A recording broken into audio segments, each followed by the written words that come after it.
I realized that pretending to be blind let me sit outside a temple and beg openly. I could even live for free in a government-assigned apartment. One day, using my pianist identity, I went to play for a rich man's wife to earn some cash. The moment she opened the door, I could feel she didn't want to let me in. But since she'd already paid a deposit, she reluctantly stepped aside. Not long after I started playing, I smelled something strange. Following the scent, I found a dead body in the living room. At that moment, I understood why she hadn't wanted me inside, but I couldn't panic. So I pretended to stay calm and asked to use the bathroom. On my way there, I stepped on a puddle of water on purpose, acting like I hadn't seen anything. Once inside, I realized the real danger was right behind me. It was the killer, holding a gun in his hand. I forced myself to stay calm. Luckily, I really did use the toilet, so I didn't give myself away. As I walked past the living room, I clearly saw the body on the floor. It was the rich man himself. I forced myself to finish the song and leave. Later, I sat by the road, hesitating whether to call the police. The rich man was known in town as a generous philanthropist. Every time he hired me, he'd tip me well. At first, I wanted to stay quiet, but my conscience drove me to the police station. Before I could say much, I saw the man who'd been hiding in the bathroom. He was the chief of police. My mind went blank. Thinking fast, I lied and said my cat had been killed. The chief's cold stare was like a knife. I knew he didn't believe me. He had just killed someone, and I was the only witness. He started doubting whether my blindness was real. To test me, he insisted on taking me home himself. He searched around the house for clues. When he saw a newspaper on the table, I explained it was just for cleaning up cat poop. His test grew more extreme. He even threw a knife at my head to see if I'd flinch.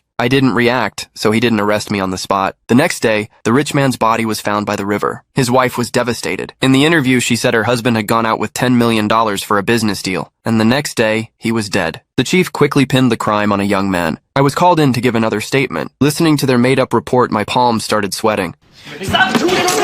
Promotion का खून किया body को pack कर दिया bag के अंदर अंगूठी निकली तोड़ दिया टुक करके यार मैं देख सकता हूं आंखें देखो मेरी दिखती है मुझे सब कुछ इन दोनों का सीन चल रहा है इन दोनों बिल्कुल विश्वास औरत क्या बकवास कर रहा है अपनी बीवी को झूठ बोलता दो I imagined myself telling the truth, but if I did, I'd probably end up like the rich man. In the end, I was forced to sign the false statement. I thought that would be the end of it, but soon things took a turn. At the funeral, Simi gave a dramatic, tearful speech about that day. She acted so convincingly, until an old neighbor lady stood up and said Simi was lying. The old lady pointed out flaws in her story. When the police went to question Simi, she gave vague answers. Later, Simi went to the old lady's home trying to silence her. That same day, I happened to visit the rich man's daughter to give her piano lessons. When the elevator doors opened, I saw Simi push the old lady down the stairs. For a moment, my legs went weak. Cold fear crawled up my spine. I knew I had seen something I shouldn't have. I pretended nothing happened and left right away. Only after I got home did I realize the old lady might have been killed for speaking up. Fear crushed me so hard I could barely breathe. I wanted to flee the city as soon as possible. Then came a knock on my door. It was Simi, inviting me to the rich man's memorial. She even handed me some pastries she had just bought. Not wanting to raise suspicion,